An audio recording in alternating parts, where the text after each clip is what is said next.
Muy buenos días, mi nombre es Alejandra Doria, soy estudiante del sexto trimestre de Comunicación Social. El día de hoy me gustaría presentarles mi exposición final de la asignatura de semiología. Vamos a hablar un poco acerca de la relevancia que tiene la semiótica para el desarrollo del proceso de comunicación eficiente, además de explicar y describir la interrelación entre la teoría semiótica y el proceso de comunicación. También hablaremos de algunos autores y finalmente daremos nuestras conclusiones.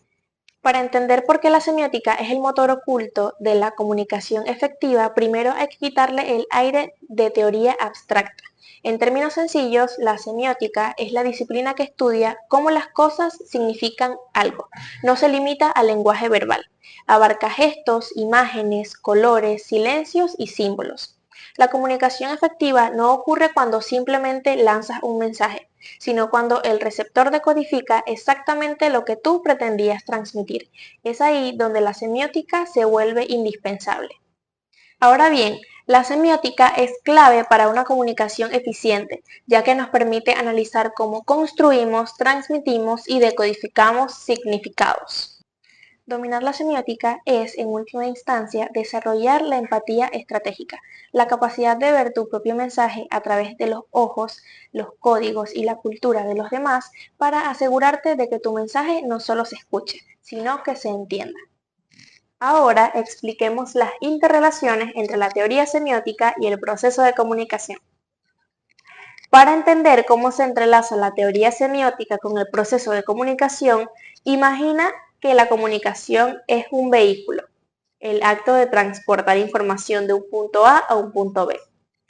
Y la semiótica es la gasolina o el mapa, lo que le da sentido al viaje y asegura que llegues al destino correcto. Históricamente, los primeros modelos de comunicación como el de Shannon o Weber eran pura ingeniería y se enfocaban en cómo transmitir una señal sin que se cortara. Pero fueron los semiólogos como Umberto Eco o Roman Jakobson quienes levantaron la mano y dijeron, de nada sirve que la señal llegue perfecta si el receptor no sabe lo que significa. Y aquí es donde ambas disciplinas se vuelven inseparables. El emisor y el receptor pasan a ser codificador y decodificador. En la comunicación tradicional, alguien habla y otro escucha. La semiótica transforma esta visión. El proceso de codificación. Como emisor, ya seas periodista, locutor de radio o una marca, no transmites ideas puras, transmites signos. Tienes que traducir tu idea a un sistema de signos, palabras, tonos de voz, música de fondo, utilizando un código específico. El proceso de decodificación. El receptor no es una esponja pasiva. Debe interpretar esos signos basándose en su propio archivo cultural. La comunicación solo es exitosa si el mismo código que usaste para envolver el mensaje es compartido por el que lo desenvuelve. Siguiendo con el punto número 2, hablamos de que el mensaje no es un objeto, es un texto. Desde la perspectiva semiótica, el mensaje deja de ser un simple paquete de datos para convertirse en un texto, en el sentido amplio de la palabra. Un texto es un tejido de signos articulados. Por ejemplo, en una cuña de radio, el mensaje no es solo el guión, es la suma de la voz entusiasta, la música de fondo y los silencios. La semiótica nos enseña que todo en el mensaje significa.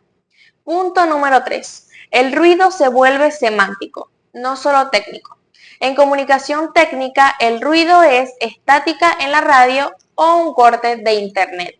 La semiótica introduce el concepto del ruido semántico.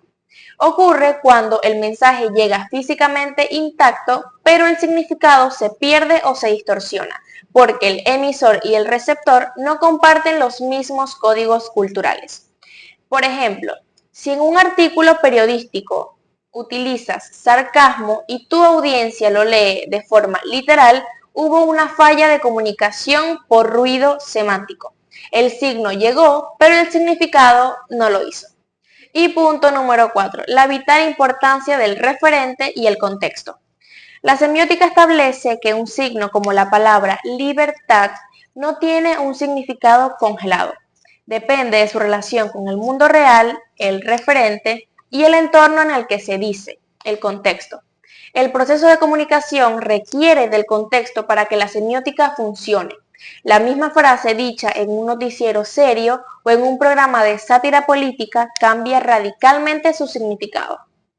En resumen, la teoría semiótica rescata al proceso de comunicación de ser un simple modelo de transferencia de información y lo eleva a lo que realmente es, un proceso complejo de producción e intercambio social de sentidos. Y así llegamos a nuestros autores. Podríamos comenzar hablando sobre Umberto Eco. Para hablar de la semiótica de Umberto Eco, primero hay que entenderlo como el gran puente entre la teoría académica más rigurosa y la cultura de masas.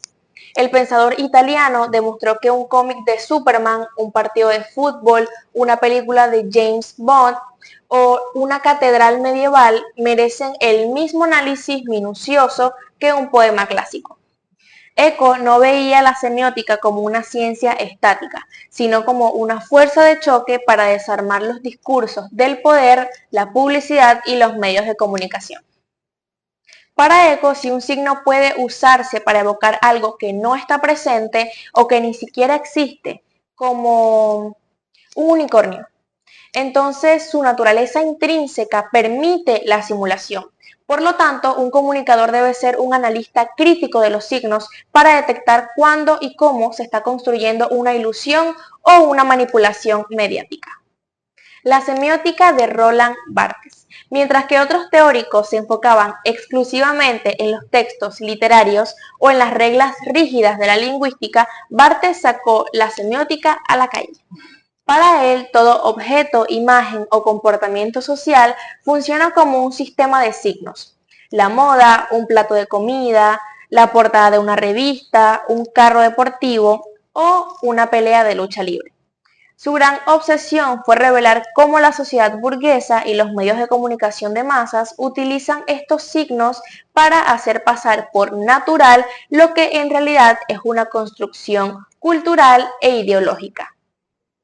Si Umberto Eco llevó la semiótica a los medios masivos y Roland Barthes a la vida cotidiana, el teórico ruso Yuri Lotman la elevó a una escala macro, la cultura completa. Para él, la cultura es un gran sistema de comunicación que funciona mediante lenguajes interconectados. La semiótica cultural de Lotman es extraordinariamente útil en el siglo XXI. Internet y las plataformas digitales pueden entenderse como nuevas semiósferas con sus propios núcleos, las pautas de las grandes corporaciones mediáticas y las periferias, las subculturas de nicho, los memes virales y los nuevos lenguajes digitales.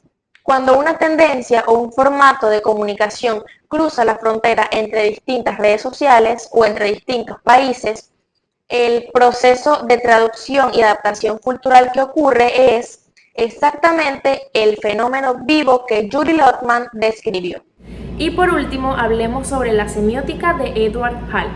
Al hablar de la semiótica del espacio, saltamos del terreno de las palabras y los textos de masas al campo del comportamiento humano y el entorno físico.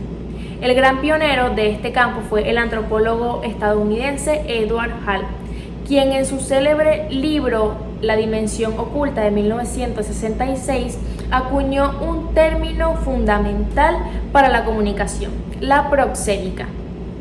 Hall demostró que el espacio comunica de forma silenciosa pero implacable.